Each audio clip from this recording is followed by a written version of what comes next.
Welcome back to the show, everyone. Again, we have Brandon LeBlanc from Posadas in Lafayette. Brandon, I'm excited to get this stuff going on, so let us know. Let's make it happen. How we're going to start. Okay, we're going to start off with our black bean and roasted corn salsa, okay? Now, for those at home that doesn't know exactly how to roast the corn, we're going to make it real easy. It's pretty much frozen, the corn here. A little TV magic. I wish I had some fresh corn on the cob. We're lucky we got corn today. That's right, yeah. I had to get this on the fly. So all we do is put a little bit of either artificial butter or, which I say artificial butter would be clarified butter with, clarified butter where you take the cream out of the butter itself to where it takes more heat to where it doesn't burn the cream. And we're just gonna slowly just brown it up, nice and easy. Okay, and while we have that, we have the corn, we have the black beans, we have diced tomatoes already, have red onion I'm about to chop up.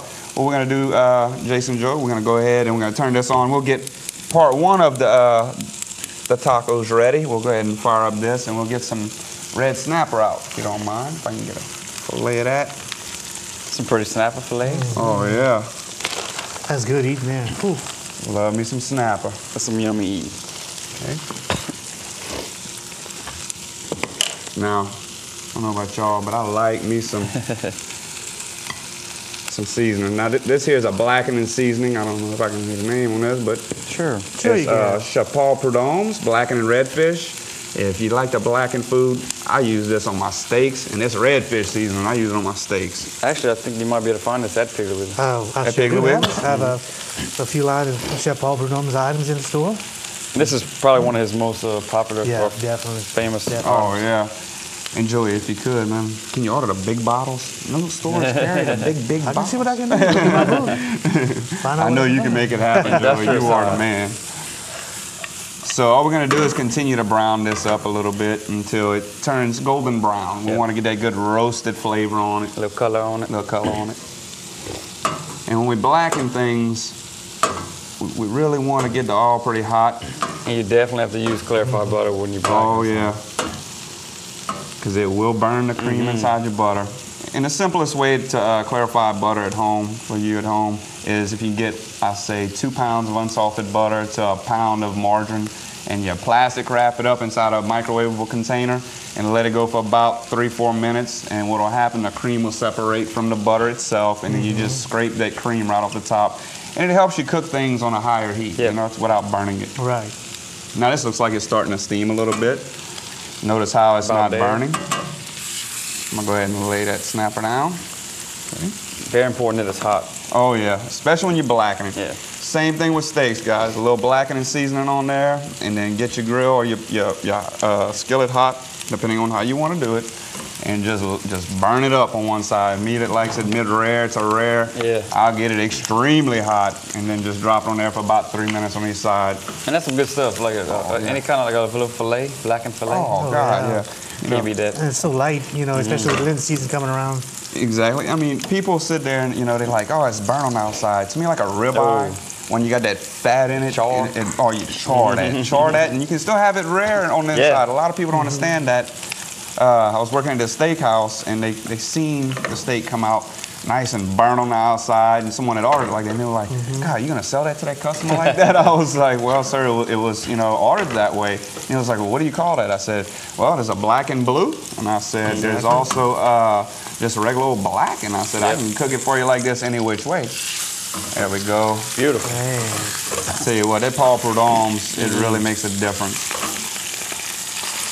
Now what I'm gonna do, Jason and Joey, just to be able to keep my my fish from bubbling up like this, I'm gonna go ahead and just make me a couple of little incisions in it to drop it.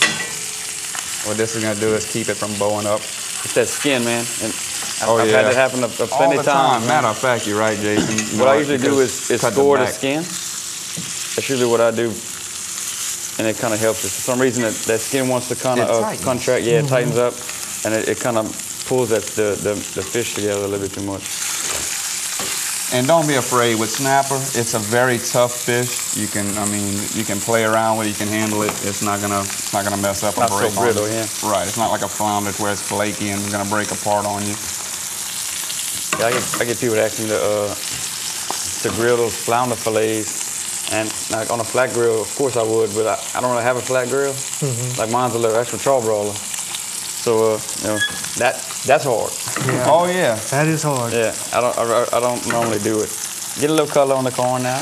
Yeah, it's starting to get there. And that's what we're looking for. You see how that egg kernel's there? It's starting to turn a little brown. This gives it a good roasted, earthy flavor. I mean, it brings out the flavor inside that corn. While I have that going, my fish going, what I can do, I can go ahead and start slicing up some of these onions. I'm gonna go ahead and julienne these onions. Jason, I don't know about you, but I love Mexican food. Oh, I don't know which one I like better, Mexican or Chinese. And you know, I'm glad you said that, Joey, because it helps with the business out. Yeah. One, two, people think Mexican food is always fatty. You know, all the cheese, all this and that.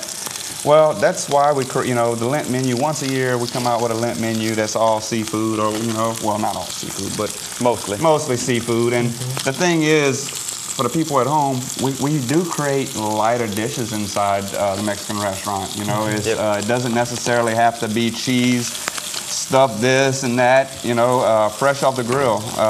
Where right now at Posado's, what we're trying to do is create more or less like a lighter menu. A lighter side, which like we're doing today, the lettuce wraps. A lot of grilled fish. You can't get much lighter than this today. No, and it's simple. And healthy. And healthy. Some apples.